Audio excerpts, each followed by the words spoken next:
orang itu cara berpikir nuruti nafsu, itu yang bahaya. Makanya Quran kritik ara'aita man ittakhadha ilahahu hawa. Orang yang cara berpikir itu nuruti hawa nafsu. Kalau zaman Nabi, zaman sahabat, zaman ulama, itu enggak seperti itu. Sehingga cara berpikir itu mudah.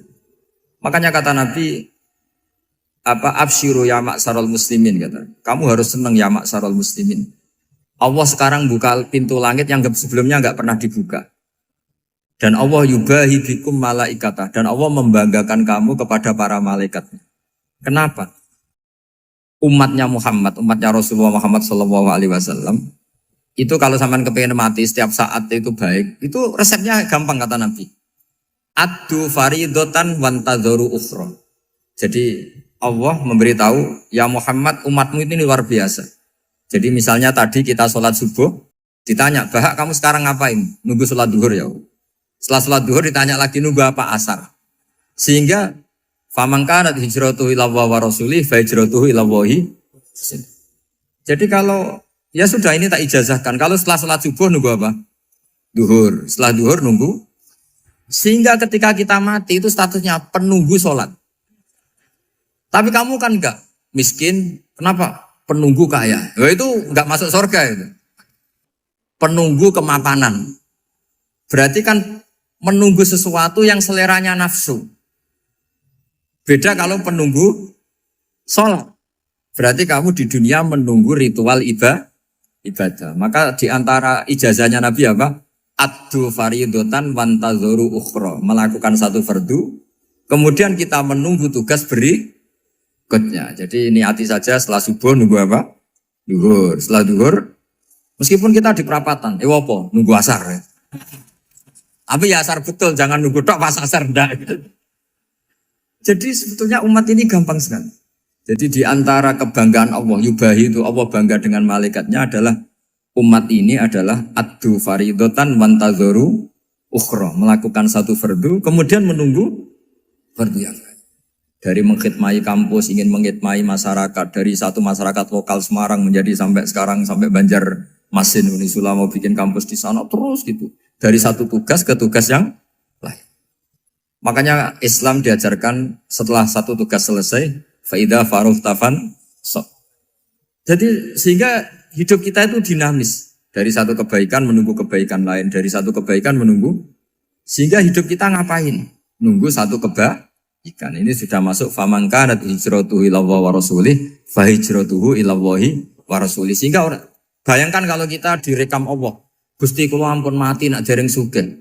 Wis melarat puluhan tahun, sakit, nunggu sesuatu sing sifatnya nafsu, kepengin sugih. Sugih tok aja cukup. Tahu buruh wong sing tahu ngenyek ndekne lho, itu kan urung-urung wis dendam. Saya belum mau mati sebelum kaya dan buruhkan orang yang pernah melecehkan saya. Wis ngono akhirnya mati urung sugih. Berarti wis fakir matine hasud. Mau itu ngenes dunia akhirat kan kira-kira seperti itu. Kamu santai aja kalau fakir berarti meringankan hisab karena ada banyak harta. Yang mau dihisab papanya enggak punya apa-apa. Jadi saya mohon sekali ya, Islam itu mengawal kebahagiaan. Sebab itu sampai bahagia itu menjadi perintah Islam, qul bi fadlillah wa bi rahmati fa bidzalika falyafrahu. Karena dengan bahagia bi taat diharapkan orang Islam itu tidak bahagia atau cari kesenangan lewat jalur maksiat. Sehingga ciri utama wali apa? Ala inna awliya Allahi la khaufun alaihim wa lahum yahzanun. Sehingga ulama dulu itu rileks-rileksnya. Termasuk yang saya ceritakan tadi, Imam Ahmad, Imam Syafi'i. Itu melihat apa saja rileks. Ya tadi kalau disenangi orang ya barokah, punya kawan kebaikan. Nak dineng ya barokah dineng di gedingi tonggo rada utang, ngeranjuk tulung gitu. Jadi rileks saja. Masyhur itu Imam Syafi'i ngendikan waman asaa ilaika faqat atlakoka. Orang yang berbuat buruk sama kamu, hakikatnya adalah membebaskan kamu. Atlako itu apa? Membebaskan. Enak gak jadi hidup gitu?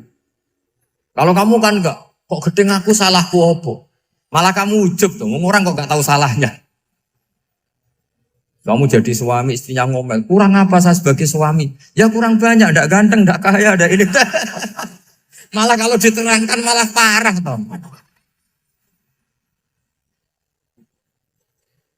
Ya sudah rileks saja. Kalau dia ngomel ya tadi, alhamdulillah dapat pahala tanpa apa?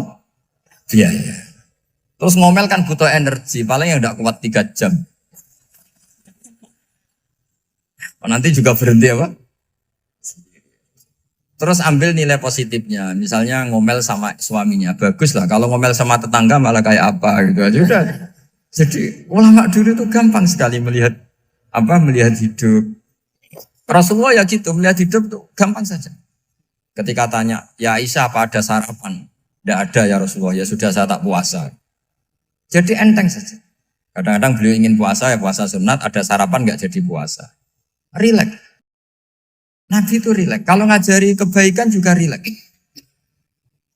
Nah sekarang itu banyak orang yang karena mungkin kurang baca, Islam itu kayak menjadi aturan yang bengis, yang repot, yang mengekang. Itu tidak seperti itu. Yuridu wa bikumul yusra wala yuridu bikumul usra. Allah menghendaki agama ini mudah. Sehingga ada sahabat di Imami Mu'ad itu baca Baqarah. Sahabat ini pekerja petani, mufarokoh ditinggal. Ketika Mu'ad lapor, ya Rasulullah ini ada orang munafik, tengah-tengah sholat mufarokoh saya ditinggal. Yang disalahin itu tidak yang ninggal tapi Mu'ad. Afattanun anta ya Mu'ad, kami itu tukang fitnah. Masa ngimami petani pakai surat Baqarah? Jadi yang disalahkan ini imamnya. Kalau kamu jadi imam, sholatnya ya yang cepat. Makanya terus banyak orang kecepatan karena tadi. Jadi Nabi itu enteng sekali. Jadi apa ya, Nabi itu beda dengan yang kita bayangkan beda. Nabi pernah ngaji di masjid, kemudian ada tetangga lewat pakai cangkul ke kebun. Semua sahabat gerutu. Ini orang tidak benar, ada Nabi ngaji ditinggal saja ke kebun, tidak ikut ngaji. Jawabannya Nabi tidak, itu bagus itu ikut sunnah saya. Kenapa ya Rasulullah? Dia kerjanya nyari halal. Dan untuk menghidupi keluarganya itu juga ajaran saya. Sehingga yang ngaji ya ajarannya Nabi, yang nggak ngaji karena kerja mencukupi keluarga juga ajarannya Nabi. Segampang ini. Oh, kalau kayaknya kamu kan, wes gak roh akhlak kan gitu. Nabi rileks saja Nabi.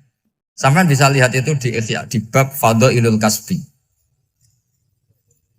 Makanya ini penting sekali supaya orang itu berpikir Islam atau mendakwakan Islam itu berdasar sanad ya yang muttasil yang pernah dilakukan Rasulullah SAW. Sesuatu yang dilarang Allah itu pasti madharat. Maka untuk melarang seseorang bergantung sama narkoba misalnya atau hal-hal yang bahaya pada fisik, itu satu tentu bagi ahlullah, tentu karena takut Allah. Tapi banyak masyarakat yang memang benar-benar bisa meninggalkan narkoba karena efek buruknya ganja.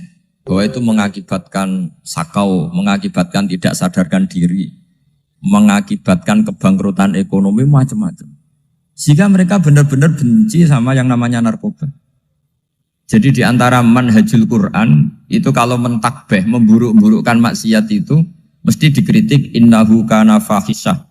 Innahu kana fahisyata wa makta wa sa'a sabila. Innahu kana fahisyata wa sa'a sabila. Diulang beberapa kali.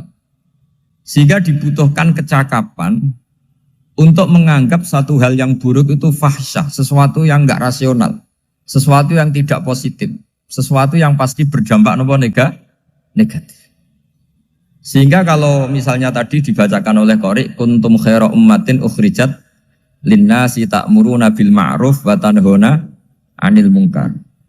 Untuk berhenti dari kemungkaran itu satu takbihun litil kal munkar atau litil kal munkarat, bahwa munkarat itu kita cap, kita stigmasi bahwa itu buruk sekali. Seperti Nabi mengajarkan pemuda tadi, masa kamu suka ibu kamu digitukin lelaki lain, putri kamu, bule kamu, bude kamu, sehingga orang ini pikirannya termindset betapa buruknya zina. Sama seperti kita sukses memindset betapa buruknya narkoba, betapa buruknya bahan-bahan terlarang. Begitu juga seterusnya, terus pengkhianat dan sebagainya. Tapi problem manusia adalah dia itu akan mencari kebahagiaan atau kesenangan sesaat. Maka caranya gimana? Keinginan senang lewat maksiat ini dilawan dengan nyaman dengan taat. Saya ulang lagi, nyaman dengan taat. Sehingga ulama dulu punya kalimatul munajat, artinya kalimat hubungan pribadi sama Allah yang menjadikan orang itu nyaman. Dan ini yang diajarkan kitab-kitab tasawuf. Kitab tasawuf itu sukses mengajarkan melihat alam raya ini semuanya nyaman, termasuk yang mengecewakan. Itu dianggap nyaman. Saya berkali-kali mengajarkan ilmu ini karena ini musalsal ila Rasulillah SAW. Itu pernah suatu saat Imam Ahmad itu dipanggil sama tetangganya, anak muda. Tentu Imam Ahmad ini orang yang sangat soleh, sangat waroi, sangat tunduk sama perintahnya Allah dan Rasul. Pemuda tadi manggil, ya Ahmad, datang ke rumah saya. Imam Ahmad datang. Setelah sampai ke pemuda tadi, sudah pulang lagi, saya tidak butuh kamu. Pulang lagi. Setelah sampai rumah dipanggil lagi, ya Ahmad, datang lagi. Datang lagi. Oh, saya tidak jadi butuh, pulang lagi. Sampai 3 kali. Dan itu perangai ekspresi Imam Ahmad itu atau ulama lain yang sesoleh beliau itu nyaman, indah. Beliau tetap senyum-senyum nyaman. Beliau tidak tersinggung, tidak terprovokasi, pokoknya tidak tersinggung, kelihatan nyaman. Lama-lama pemuda ini terus tanya, ya Ahmad, kamu saya perlakukan seperti ini kok tidak tersinggung? Kamu senyum-senyum saja, happy-happy saja. Jawabnya Imam Ahmad itu unik. Wahai pemuda, saya kamu panggil itu senang sekali. Karena kata Nabi, kalau kamu iman dengan Allah dan Rasul, maka hormatilah tetangga. Jadi saya senang. Karena nuruti perintah Allah untuk menghormati tetangga. Jadi tidak ada urusannya dengan kamu. Kagetnya kayak apa? Jadi dipanggil tetangga ya senang karena melakukan perintahnya Allah dan Rasul, yaitu ikramul jar, fal yukrim jarum.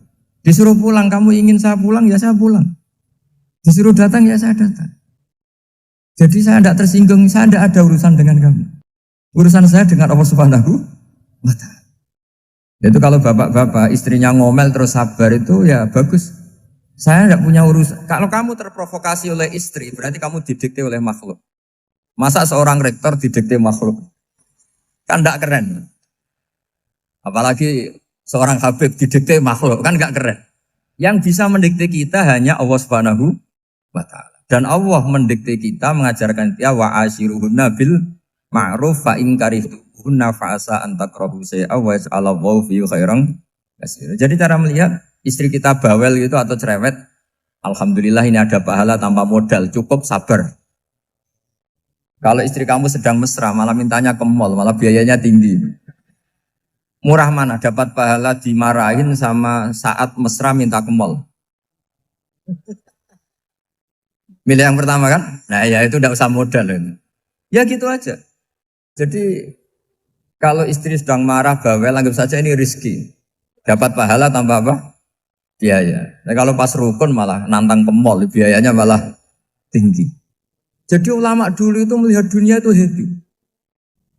Pernah Imam Syafi'i dikasih tahu, orang yang tadi nyium tangan kamu ya, itu di rumah menghujat Anda. Jadi dia sopan hanya di depan Anda, kalau di luar menghujat Anda. Jawabnya Imam Syafi'i lucu. Ya baguslah.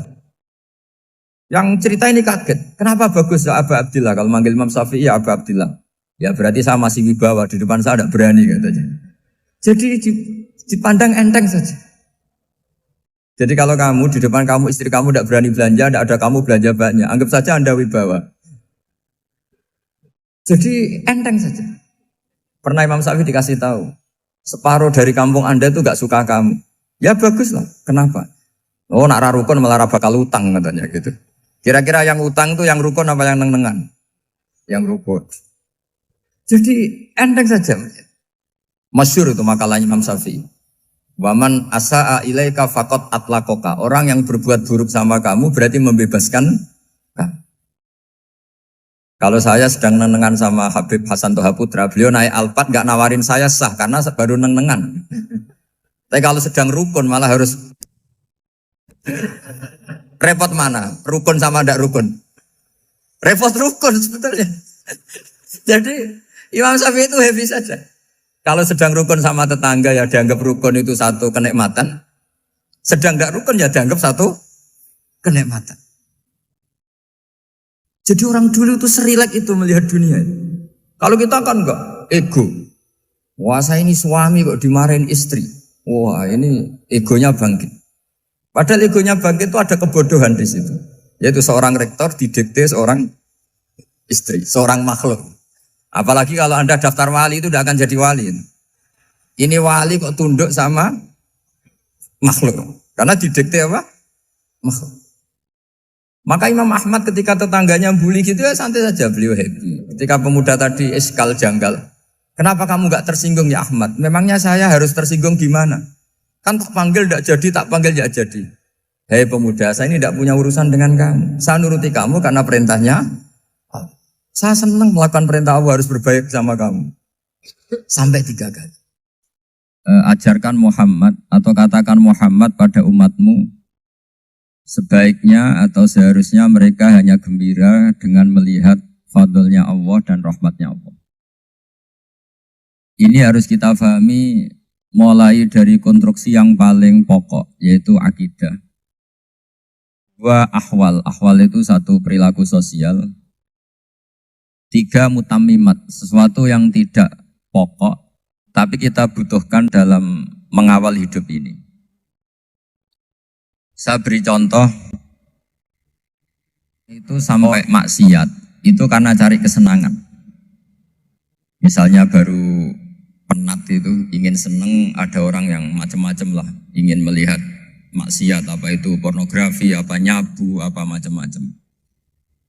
Itu sebetulnya agama punya konsep yang luar biasa, yaitu seharusnya seseorang itu gembira. Gembira dengan ketaatan. Lalu pertanyaannya caranya gembira gimana? Gembira itu mudah. Jadi misalnya kamu sujud sama Allah Subhanahu wa taala. Terus cara berpikir begini. Ini sekaligus ijazah. Cara berpikir begini. Ya Allah, ini kata Sayyidina Ali, kafani izzan an akuna laka abdan wa kafani fakhron an takuna li rabban. Ya Allah, betapa sialnya saya andaikan saya jadi budak dari makhluk yang sama.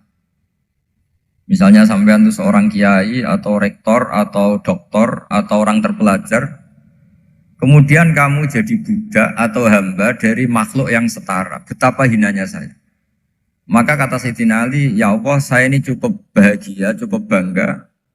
Karena jadi budak, jadi hamba dari zat yang super atau yang maha super. Jadi kok Allah Subhanahu wa ta'ala. Sehingga ada kebahagiaan yang luar biasa karena menjadi hambanya Allah Subhanahu wa ta'ala. Setelah bangga dengan jadi hambanya Allah, maka kita akan malu. Malu misalnya kok saya bahagia itu nunggu melihat pornografi, melihat maksiat. Itu terus menjadi malu. Kenapa saya bisa didikte oleh hal-hal seremeh itu? Ya, kita malu karena didikte oleh hal-hal yang seremeh itu.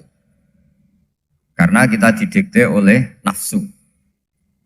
Jadi izzatun nafsi, satu harga diri seseorang itu harus dihidupkan untuk hanya tunduk kepada Allah Subhanahu wa ta'ala. Sehingga Nabi itu melatih satu logika tarkul ma'asi.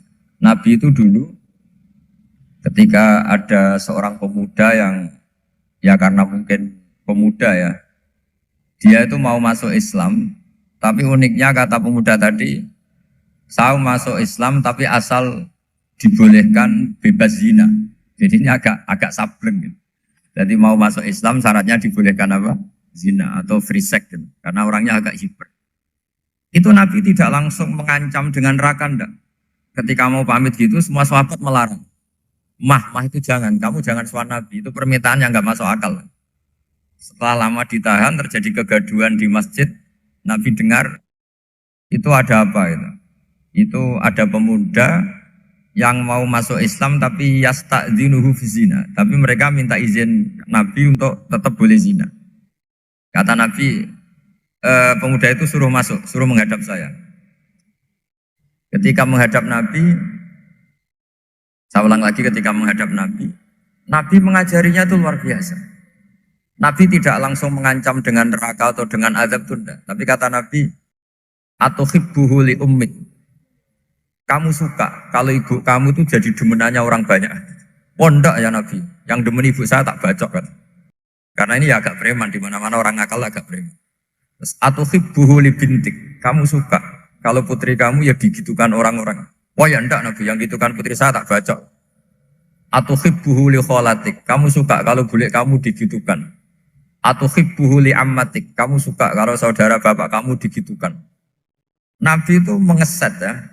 Cara sekarang itu otak mungkin. Nabi itu meluruskan otaknya anak muda itu. Betapa buruknya zina. Cara bahasa Arab ditakbih. Betapa buruknya zina. Kamu suka kalau korbannya ibu kamu, putri kamu, bude kamu, bule kamu. Sehingga orang itu matur ya hasbuka ya Rasulullah, ini sudah cukup. Saya tidak pernah melihat sesuatu seburuk zina. Jadi fa'al qawwa fi qalbihi bughda zina. Kemudian Allah meletakkan di hatinya, menanamkan benci zina. Sehingga akhirnya pemuda tadi menjadi iffah, menjadi menghindari zina.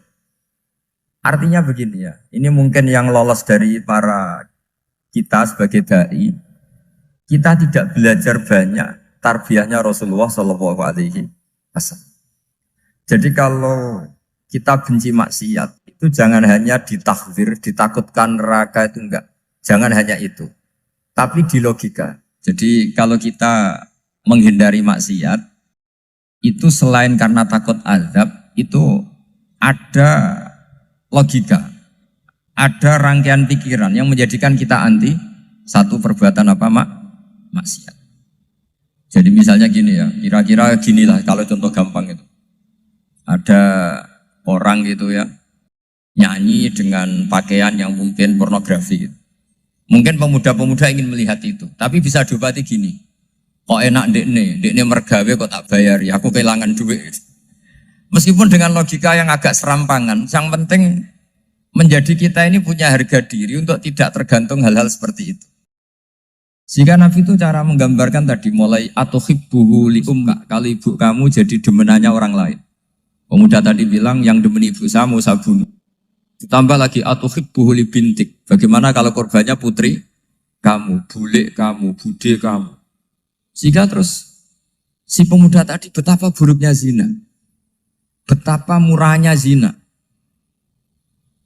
Akhirnya pemuda tadi al-qawwa fi qalbi bughda zina. Terus kemudian pemuda tadi itu sangat membenci dengan apa? Berzina. Nah, pikiran-pikiran seperti ini harus kita tanamkan. Harus kita tanamkan supaya orang itu benci melakukan maksiat karena satu memang takut sukhtuwah, takut dibendu Allah atau dibenci Allah. Dua memang logika kita mengarahkan tidak maksiat. Saya beri contoh ya betapa pentingnya mindset ya, cara berpikir. Orang itu menjadi kikir itu karena nganggap hidup itu lama dan uang itu penting. Kalau zaman Nabi itu sederhana kalau melihat hidup ini. Pernah suatu saat Nabi itu punya jatah makan. Karena Nabi itu hidupnya juga pas-pasan. Jadi Nabi itu unik. Beliau di satu sisi kaya raya. Bisa ngurmat Abu Hurairah, Ammar, Suhaib. Ashabu Sufa itu dirawat Nabi semua. Itu kan kaya, bisa ngerawat sekian orang. Tapi di sisi yang lain untuk pribadinya beliau miskin. Kadang nggak bisa makan hari itu. Tapi di saat yang sama bisa merawat Ahlus Sufa. Jadi keliru kalau orang hanya cerita Nabi itu miskin, untuk makan dirinya aja susah. Itu keliru. Kelirunya kalau tidak diteruskan, tapi Nabi mampu menghidupi ahli sufa. Singkat cerita jatah makannya Nabi itu dikasihkan orang ketika Nabi tanya, ya Aisyah, makanan jatah saya di mana? Oh ya Rasulullah tadi ada orang minta tak kasihkan, maka makanan itu habis. Apa kata Nabi? Kamu salah Aisyah. Yang kamu kasihkan itu justru yang masih. Ya yang kamu kasihkan itu justru yang masih. Sehingga Nabi menganggap, makanya Nabi terus ngendikan, ya kalau mukhatabnya lelaki ya kira-kira begini.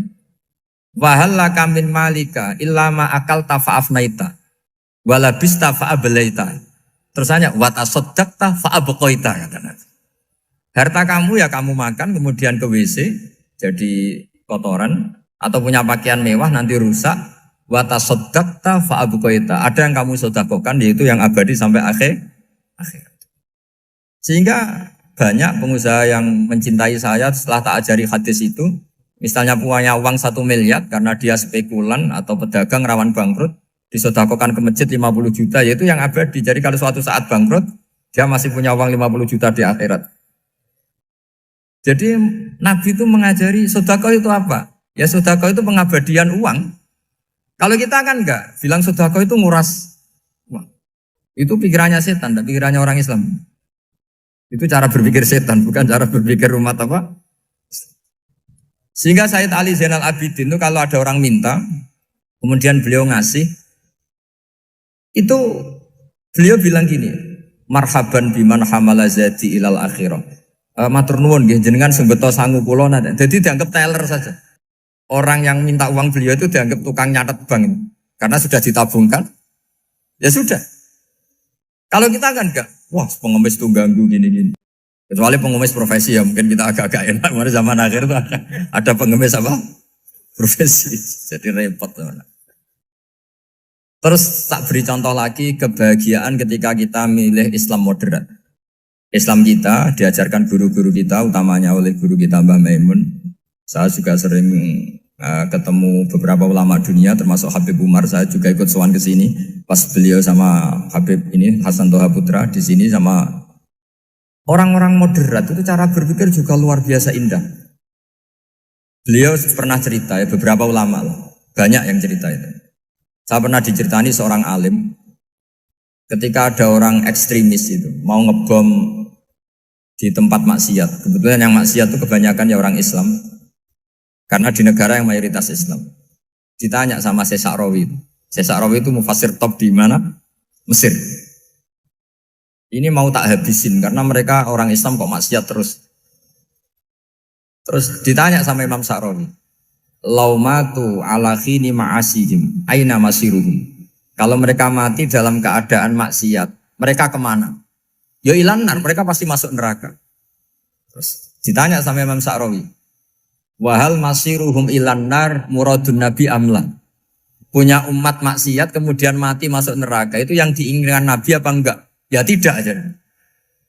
Ya sudah, enggak usah dibom, ditunggu tobatnya kata.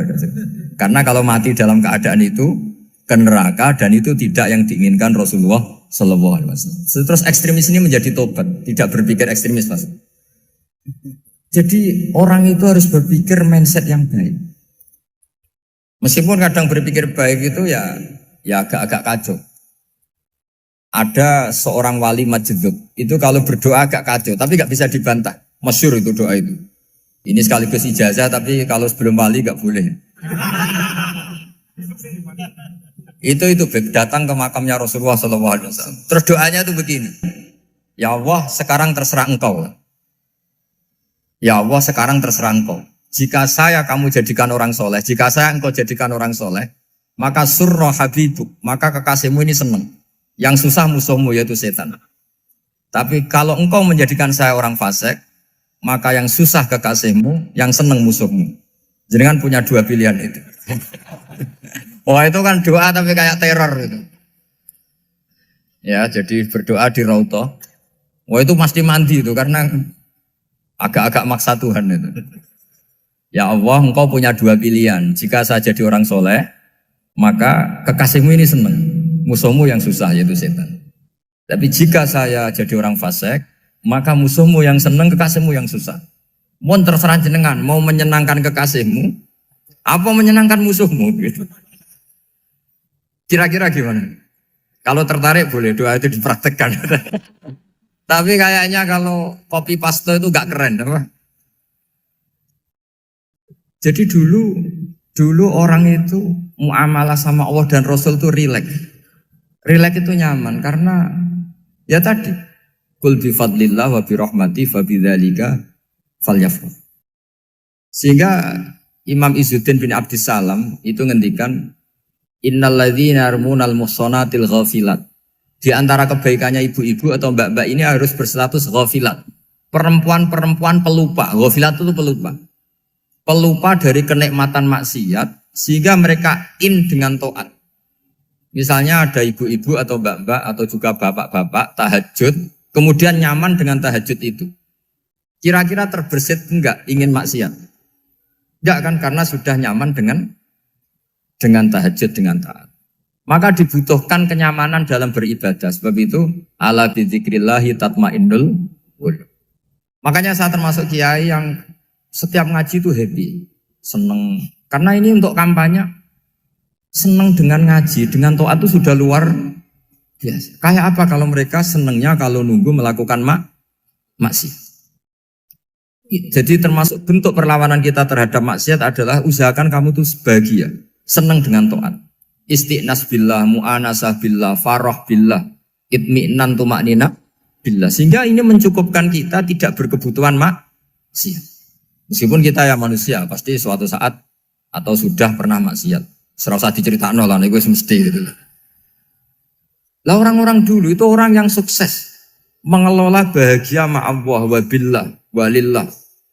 Jika wali-wali dulu itu jadi wali itu tidak mesti karena ibadahnya banyak, itu enggak. Mereka orang yang ibadahnya itu biasa. Biasa-biasa sekali. Ulama-ulama dulu ibadahnya biasa sekali. Tapi qulubuhum ma'allah, hatinya itu ma'allah. Itu ada seorang wali itu jadi wali, Umar bin Abdul Aziz yang dikenal khamisul khulafa. Khamisul khulafa. Di luar khulafa Ar-Rasyidin 4, di antara yang soleh adalah siapa? Umar bin Abdul Aziz. Itu ketika mau meninggal, itu senangnya bukan main. Itu semuanya nangis, beliau senang. Terus tanya, kenapa kamu senang? Memangnya saya kalau mati itu kemana aja? Ila khairi madhubin ilah, ke zat terbaik. Dibang urip mbek kowe bulet atau mbek arhamur rahimin gitu. Yaitu Allah Subhanahu. Jalaluddin Ar-Rumi ketika mau meninggal itu muridnya nangis semua, beliau marah. Kamu harusnya pesta karena saya mau ketemu kekasih saya, malah kamu tangisi, goblok sekali kamu katanya. Jadi orang-orang dulu itu luar biasa. Karena tadi mereka tidak ingin ketemu Allah itu dianggap problem. Harus sesuatu yang membahagiakan. Makanya wali-wali itu kalau berdoa begini. Wa khairu ayyami yauman alqa kafih, dan jadikan hari terbaikku adalah hari ketika saya ketemu engkau ya Allah. Pernah dengar doa itu? Wa khairu ayyami yauman alqa kafih, dan hari terbaikku adalah hari saat ketemu engkau. Aman kan enggak? Sampai matiku wedi. Saya tidak tahu wedi dosa apa wedi Israel apa wedi malaikat siapa? Mungkar Nakir. Sebenarnya tidak perlu seperti itu. Karena cara pandang Nabi itu ini bisa dipraktekkan. Kalau kamu orang baik, mati artinya apa? Ya baik. Karena husnul khotimah. Kalau kamu orang yang buruk, itu kata Nabi, anggap saja mati itu akhir dari keburukan kamu. Nah, aku urip terus, malah maksiat terus. Maka Nabi itu kalau ngajari kita berdoa gini, Allah maj'alil hayata ziyadatan li fi kulli khairin wal mauta rohatan li min kulli syarri. Ya Allah, kalau saya hidup, ya anggap saja ziyadah fi kulli khairin, berpotensi nambahi kebaikan. Kalau saya mati, anggap saja ini akhir dari segala keburukan. Maka saya berkali-kali, banyak tradisi ulama-ulama NU, ulama-ulama pesantren, ya ada hanya NU, pokoknya ulama-ulama alim. Itu kalau ada orang mati, orang nakal gitu mati, ini saya gitu. Itu hadirin mesti gak terima. Wapi enang itu orang nakal. Tapi dipaksa sama kiainya, saya gitu. Lama-lama dipaksa. Saya gitu. Padahal yang hatinya kiai, wis ra iso maksiat meneh, wis saya gitu. Karena dengan mati berarti saya sudah tidak bisa maksiat lagi. Jadi Nabi melihat hidup dan mati itu segampang itu. Kalau al-hayata ziyadatan li fi kulli khairin wal mauta rohatan li min kulli syarr. Coba kita ke depan itu kan ada potensi zina, potensi korupsi, potensi maksiat. Yang bisa menghentikan potensi itu apa coba? Mati ya, udah pinter ya. Sudah maju berani mati. Berani. Tapi jangan di sini ngel-ngelo panitia. Artinya yang selama ini kita risau dengan kematian, dengan apa? Nabi ngajari kita tadi. Allah maj'alil hayata ziyadatan li fi kulli khairin wal mauta rohatan li min kulli syarr. Ya Allah, jadikan hidup ini sebagai bekal menambah kebaikan, dan suatu saat kalau saya mati, semoga itu akhir dari segala keburukan. Jadi artinya Nabi itu ngajari kita itu positif terus. Sama seperti ulamanya tadi. Nak lagi rukun mbek tonggo ya sanggep ae kanca keapian. Nak nenengan ben ra utang ngoten. Dadi pokoknya penak terus itu loh. Nak bojo lagi ngamuk alhamdulillah gak ngajak belanja. Nak pas rukun ya alhamdulillah kok lagi rukun. Jadi gampang semua. Makanya ada seorang alim itu ngendikan begini, ada yang tanya. Saya tuh dulu ketika kaya, teman saya sering main ke saya. Setelah saya miskin gak ada teman-teman yang ke saya. Dikira si Habib ini kebetulan orangnya Habib itu mendukung keluhan dia. Ternyata enggak. Si orang alim itu bilang gini, malah bagus toh gitu. Kowe wis melarat buruhe wong. Ya sudah kamu miskin buruhnya orang lain. Misalnya tukang manol di pasar atau tukang becak. Kemudian teman-teman kamu datang, malah kamu malu tuh jadi tontonan. Bagus kalau mereka lupa, pas kamu miskin tidak ada yang lihat katanya. Jadi apa ya, dianggap enteng saja gitu. Akhirnya orang ini nggak jadi ngeluh. Selama ini kan kita ngeluh ya, ketika miskin teman-teman nggak datang. Coba kalau mereka datang pas kamu buruh bikin botol di orang lain, mantan bos buruh, malu gak? Milih datang kepada? Nggak lah, sudah bener itu. Jadi ulama dulu itu makanya sering baca biar tahu solusi hidup. Jadi ulama dulu tuh gampang sekali melihat kehidupan itu, gampang sekali, indah, gampang. Kebahagiaan ini pula yang harus kita latih dalam melakukan ketaatan. Tapi memang obsesi saya terbesar atau cita-cita saya terbesar memang setiap ngaji saya ingin orang mukmin semuanya itu bahagia. Dengan bahagia itu mereka tidak neko-neko ingin mencari kebahagiaan lewat jalur apa maksiat.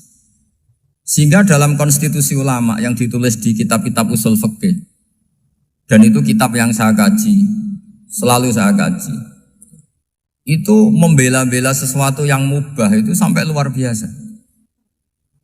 Karena melihat mubah itu, misalnya Anda tidur itu berstatus mubah. Anda bermain catur berstatus mubah. Anda rileks sama teman jagongan semalam dengan teman rektor atau dosen atau yayasan itu, melihatnya bukan mubah tapi tarkul maksiyah. Misalnya saya semalaman asik musamaroh itu jagongan malam sama Habib Toha Al-Munawwar. Itu awang hitungnya bukan, wah ini jagongan ngalor ngidul tidak penting tuh enggak. Malam itu bahak tidak ke dugem, tidak ke tempat maksiat.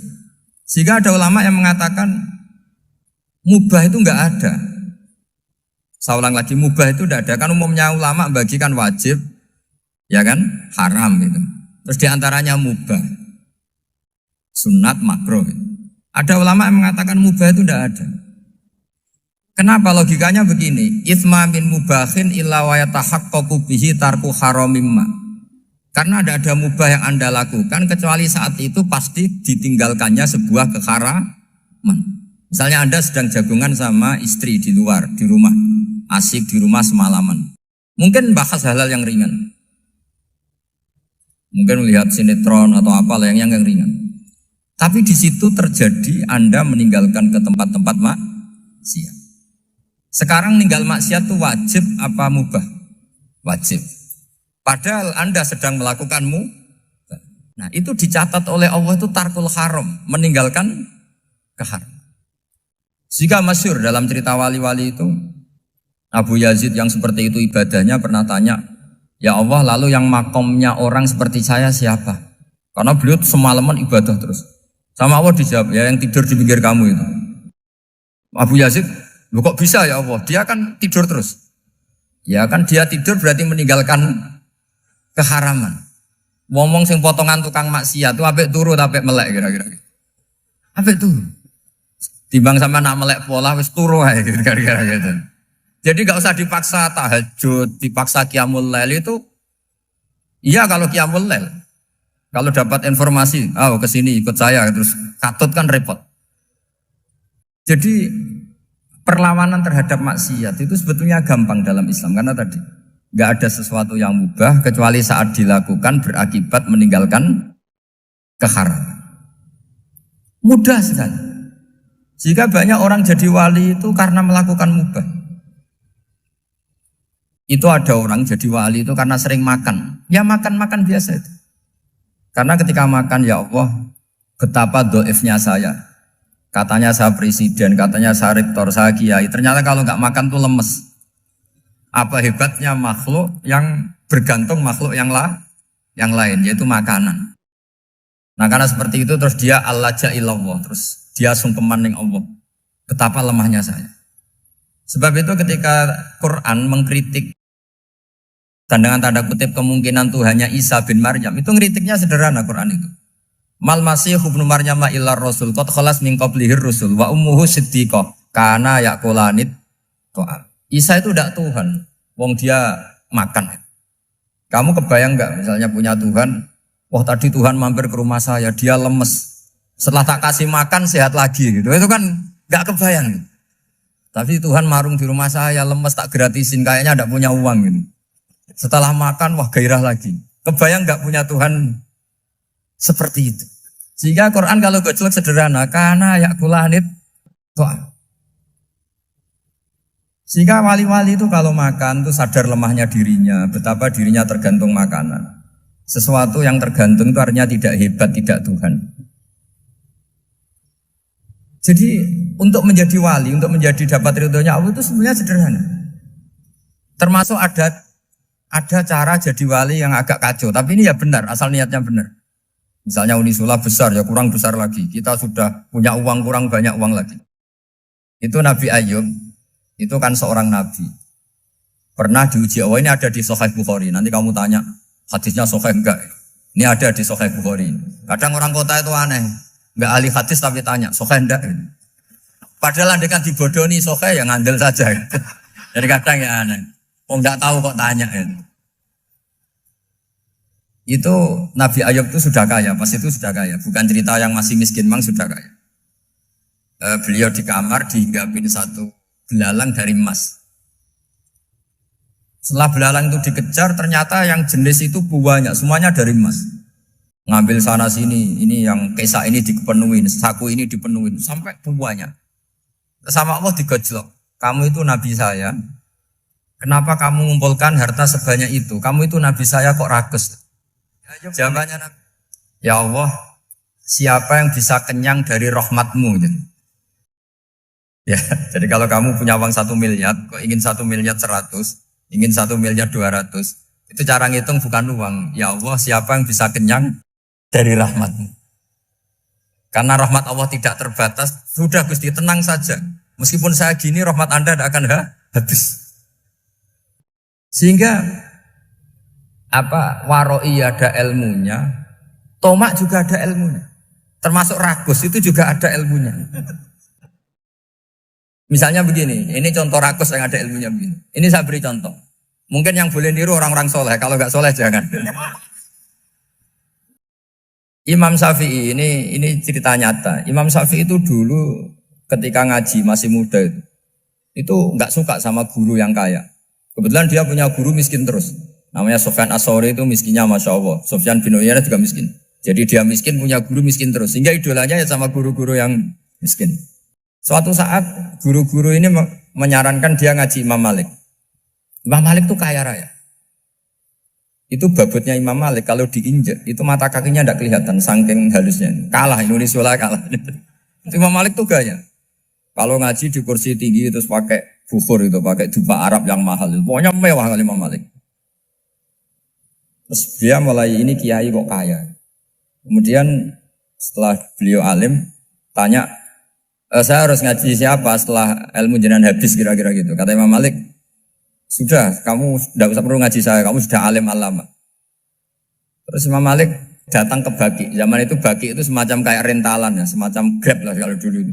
Mana kafilah yang mau ke Irak? Ya sudah terus, oh kita mau ke Irak. Ini antar ke Muhammad bin Hasan As-Syaibani. Itu dibiayai sama Imam Malik. Grabnya ya dibayarin, itu kafilahnya itu ya dibayarin. Imam Syafi'i disangoni surrotan min dhahabin. Jadi satu kepes uang dikasihkan. Itu pernah tak hitung semurah-murahnya itu sekitar 60 juta. Imam Syafi'i mulai mikir, kiai yang saya kritik lomo, sing kiai miskin tak puji, gak pernah ngamal kan, tentu orang miskin. Setelah datang ke Muhammad bin Hasan As-Syaibani, beliau itu pakar usul fikih, muridnya Abu Hanifah. Beliau al-usuli, pakar usul fikih.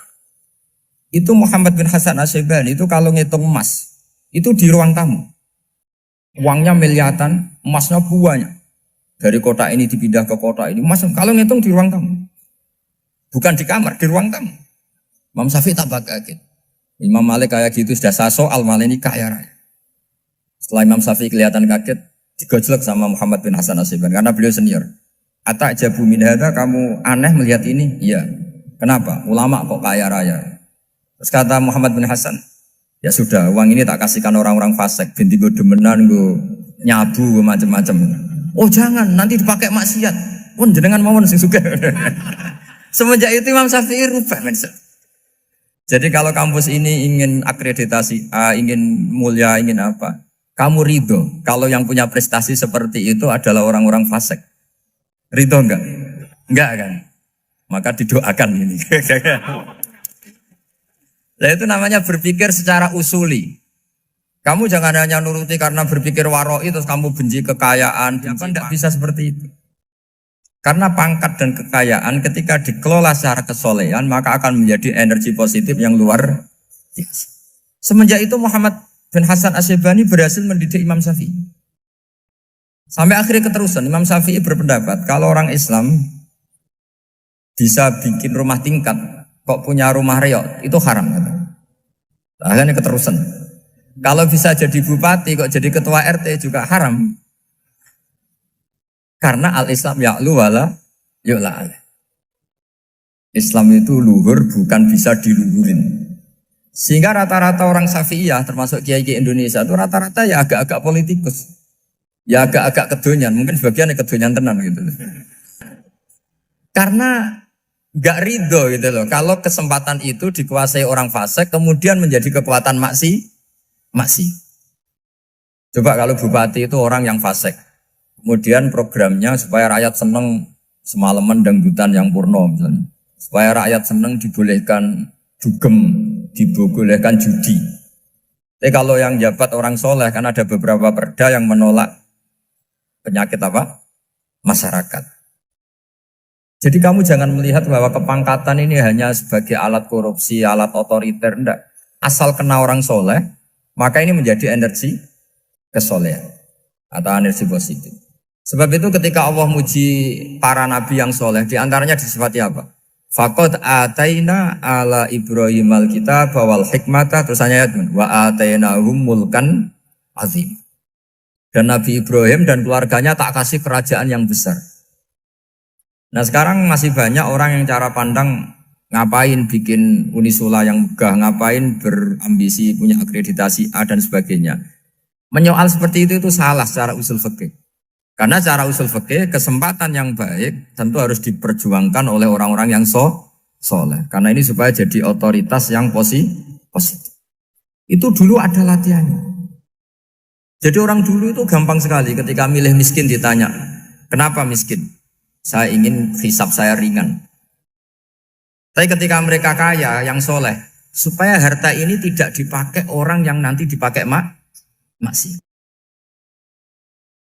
Kita misalnya orang soleh mau pangkat, karena kita ada ridho, kepangkatan itu dipegang orang maksiat, kemudian menjadi energi maksiat. Begitu juga seterusnya. Maka ulama dulu itu rileks. Sampai Nawawi Al-Bantani itu nanti bisa dicek di tafsir Qul hal yastawil ladzina ya'lamuna wal ladzina la ya'lamun. Beliau muji-muji ulama. Kemudian ada seorang yang agak hasut mungkin. Tanya begini. Hebatnya ulama itu begini-begini. Terus ditanya, tapi kenapa kita sering melihat ulama ngantri proposal di rumahnya bupati kan? Sementara bupati enggak pernah datang ke ulama ngaji ihya. Jawabannya Imam Nawawi itu unik. Ya karena ulama itu tahu gunanya uang, sehingga nyari uang untuk pondok, untuk masjid. Sementara bupatinya tidak tahu gunanya ilmu, maka tidak pernah ngaji. Jadi ya ringan saja oleh. Jadi ya sudah seperti itu.